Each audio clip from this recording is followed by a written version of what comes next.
사도들이 구제하는 일에 손을 뗐을 때 교회에는 더 큰 부흥이 일어났습니다. 심지어 대사장의 많은 사람들도 기독교인이 되었는데 이들은 고수까지 유대교에 빠진 자들이었습니다. 이런 사람들까지 예수를 자신의 구주로 믿게 되었습니다. 이때 당시 교회는 복음의 핵심 문제에 직면하는 일대 사건이 벌어지게 됩니다. 이것은 놀랍게도 사도들보다는 집사 중 한 사람인 스데반을 통해서 일어났습니다. 스데반은 이제 막 집사로 임명되어 예수님을 믿는 세 가족에 의존하는 공동체 식구들에게 날마다 먹는 것을 분배하는 일을 조직하고 돕는 책임을 맡았습니다. 그는 또한 행정일뿐만 아니라 가르치고 치유하는 일도 병행하면서 활발하게 사역에 참여하고 있었습니다. 그런데 스데반은 갑자기 논쟁에 휩싸이게 되었고 곧 그에게 온갖 비난이 쏟아졌습니다. 6장 8절에서 9절입니다. 스데반이 은혜와 권능이 충만하여 큰 기사와 표적을 인간에 행하니 이른바 자유인들 즉 구레네인, 알렉산드리아인, 길리기아인, 아시아에서 온 사람들의 해당에서 어떤 자들이 일어나 스데반과 더불어 논쟁할세.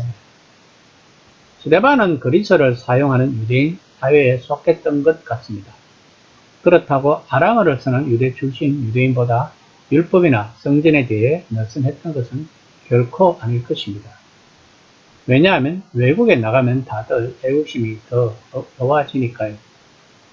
지금까지 예수님의 추종자들은 날마다 성전 문 앞에 가서 사람들을 가르친 것으로 보입니다. 그러므로 그들의 주요 직결지는 성전이었고 따라서 주로 그곳에서 대립이 일어났습니다.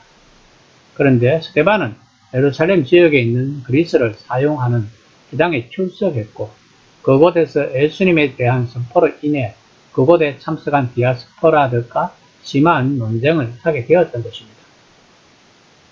6장 10에서 11절입니다. 스데반이 지혜와 성령으로 말함을 그들이 능히 당하지 못하여 사람들을 매수하여 말하게 하되 이 사람이 모세와 하나님을 모독하는 말을 하는 것을 우리가 들었노라 하게 하고 그 당시 사악한 이방 세계 가운데서 하나님의 백성이 된다는 것을 의미하는 몇 가지 핵심 사상이 있었고 유대인이라면 무슨 일이 있어도 그것을 지켜야 했습니다.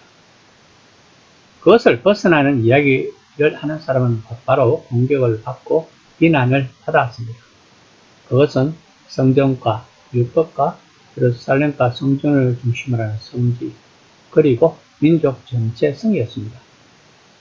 그들은 이 네 가지 상징 안에 하나님에 관한 모든 것이 모두 포함되어 있다고 생각했습니다.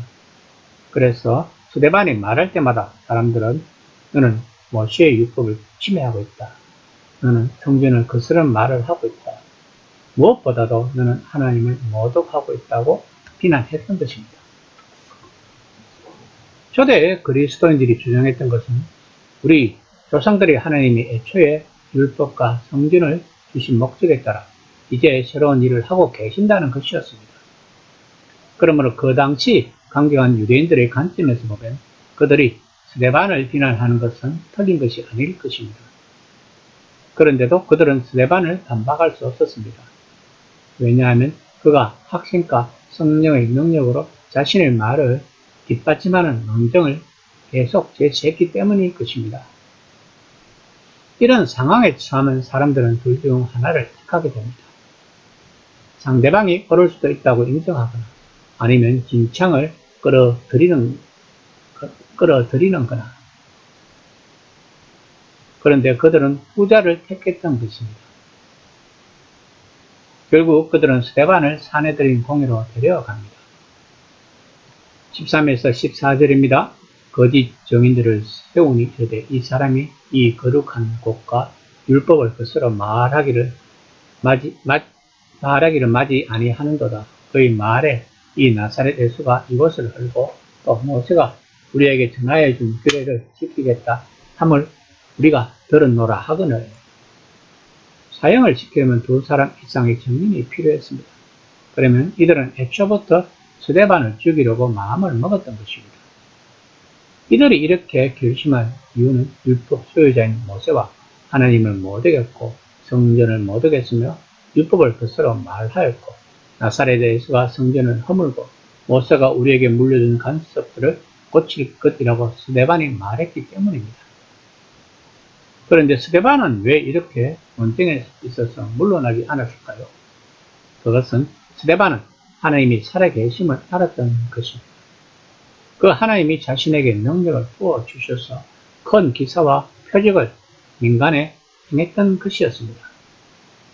우리는 하나님을 믿는 것과 안다는 것은 이처럼 엄청난 차이가 있다는 것을 알아야 합니다. 한번 생각해 보세요. 나의 뒷배경이 하나님이라고 한다면 얼마나 담대해질 수 있는가. 그러므로 우리의 신앙은 하나님을 믿는 것을 넘어서 하나님이 살아 계셔서 나의 삶을 간섭하신다는 것을 아는 데까지 도달해야 하는 것입니다. 그런데 왜 스데반이 성령이 충만하여 하나님의 사역을 하는데 이런 일들이 일어나는 것일까요? 누가는 지금 무엇을 이야기하고 싶은 것일까요? 우리들 또한 스데반처럼 성령이 충만하여 복음을 전할 때 다른 사람들과 충돌했던 경험들이 다들 있을 것입니다. 항상 이것이 의문일 것입니다. 하나님의 복음을 왜 이렇게 사람들이 싫어할까? 왜 사람들은 이 좋은 복음을 받아들이지 못하는 것일까? 15절 말씀입니다. 공회 중에 앉아있는 사람들이 다 스데반을 주목하여 보니 그 얼굴이 천사의 얼굴과 같더라. 우리는 천사의 얼굴이 어떻게 생겼는지 알 수 없습니다. 시내산에서 내려온 모세와 변화산에서 예수님의 얼굴이 빛났던 것처럼 죽음을 앞둔 스데반의 얼굴에는 두려움이나 초조함은 찾아볼 수 없었고 마치 천사의 얼굴처럼 위엄있고 평온하게 보였다고 누가는 말하고 있습니다. 스데반은 지금 순교를 앞두고 있습니다. 이처럼 순교 또한 성령의 능력으로 하는 것입니다. 2세기 그리스도인들 사이에서는 순교가 신앙의 척도가 된 적이 있었습니다.